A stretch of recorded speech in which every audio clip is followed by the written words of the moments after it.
अपने को याद दिलाते रहें कौन बोझ मांग रहा है, कौन मुझे साथ दे रहा है, साथ दे रहा है।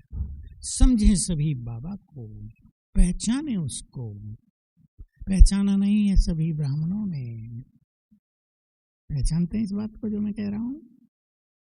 सभी ने ज्ञान लेने के बाद भी बाबा को पूरी तरह पहचाना नहीं है, क्योंकि जब हम उसे पूरी तरह जान लेंगे संपूर्ण बन जाएंगे, निश्चिंत हो जाएंगे। उसने कह दिया, बहुत सुंदर लाइन है जो आपने अपने घरों में रखी होगी, याद कर लो। जब भी मुश्किलात आए, बोलो आगे। तुम चिंता न करो मैं बैठा हूं। जब भी मुश्किलात आए तो दिल से कहना,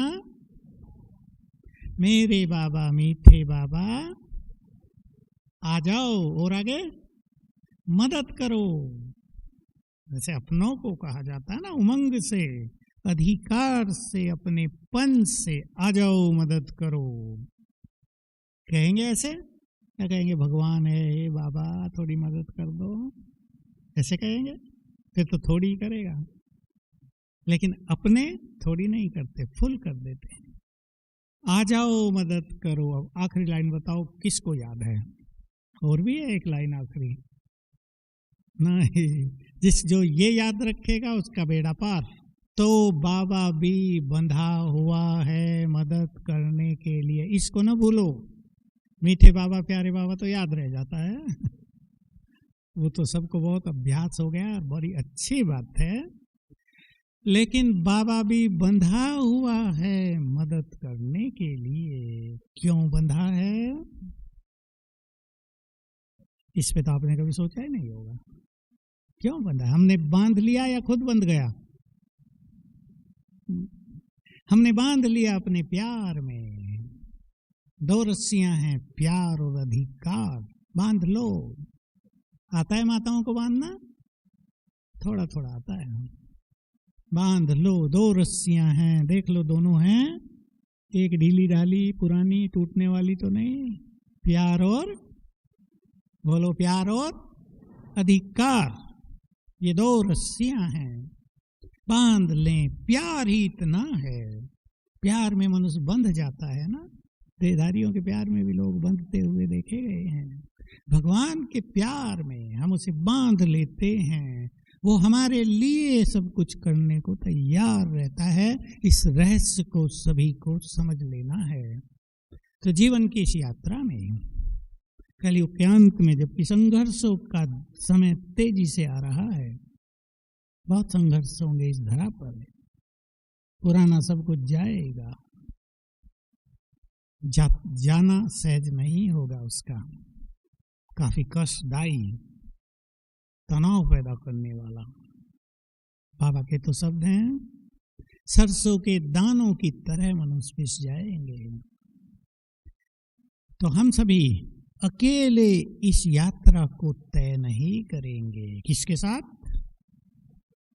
तो बाबा को बुलाने का, उसकी उपस्थिति अनुभव करें। सभी बुलाने का अनुभव करें कि जब हम उसे बुलाते हैं क्या होता है उसकी ओर से।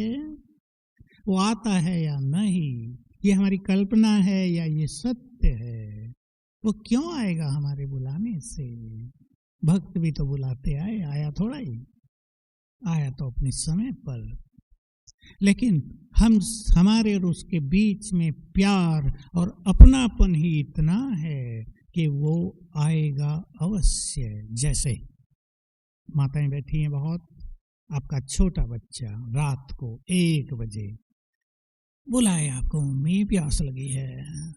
मम्मी क्या करेगी? सो जा, क्यों जगाया मुझे? बोलो मम्मियाँ क्या करेंगी?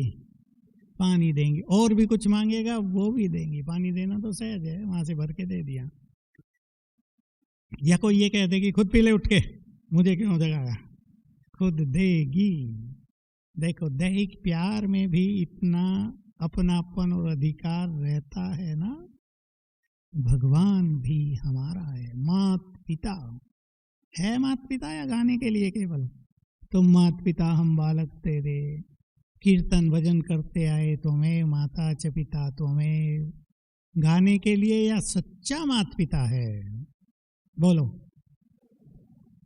सच्चा है तभी गायन हुआ है। तो हम उसे बुलाएं और वो ना आए, ये हो नहीं सकता। विश्वास कर लें सभी, दृढ़ता से, सच्ची लगन से, प्यार से, ज्ञान स्वरूप, भावना स्वरूप होकर विश्वास करने के बुलाते ही वो आ जाएगा। और अगर ये आदत सबने डाल ली तो ये आदत बहुत काम आने वाली है। यदि किसी कार्य के प्रति दुविधा हो तो मौन में रहना एक अल्पकालीन उपाय हो सकता है। मौन में रहने से बुद्धि दुविधा का समाधान खोज लेती है और उसका निराकरण हो जाता है। मौन ने अनेक समस्याग्रस्त मनुष्य को रास्ता दिखाया है। रात्रि विश्राम के दौरान चैतन्य मन निष्क्रिय होकर पूरी तरह से मौन में चला जाता है, परंतु अवचेतन मन पिछले दिन की समस्याओं का समाधान तलाशता रहता है और प्रातःकाल में मन के सक्रिय होते ही समाधान मन बुद्धि में कौंध जाता है। इस प्रकार मौन के भी दो रूप हो गए। पहला है जागृत अवस्था में मौन रखना और दूसरा है नींद करते हुए स्वाभाविक मौन की प्रक्रिया से गुजरना। रखना पुरुषार्थ है और गुजरना कुदरती सौगात है। मौन रखने से आत्मा सशक्त होती है और नींद में स्वाभाविक मौन से गुजरने से शरीर सशक्त होता है, यानी कि स्वच्छ होता है। बाबा कहते, बच्चे तुम अपने स्वमान में, अपने नशे में रहो। अपनी स्वस्थिति स्वमान पर रखो तो हर प्रकार की माया से ऊपर रहेंगे। माया हमारी परछाई है, उसको अगर स्वागत करेंगे तो वो सिर पर चढ़ेगी। हम तो देवता बनने वाली आत्मा है। हमारे सिर पर लाइट का क्राउन है। रावण के सिर पर गधे का शीश होता है। बाबा हमें अपने गोल्डन हाथों से हर रोज अमृत वेले लाइट माइट से सिर की मालिश कर ताज पहना देता है। हम लाइट माइट का ताज पहने हुए महावीर महावीरनियाँ हैं। अगर हम इसी नशे में रहेंगे तो माया कभी भी हमारा सामना नहीं कर पाएगी।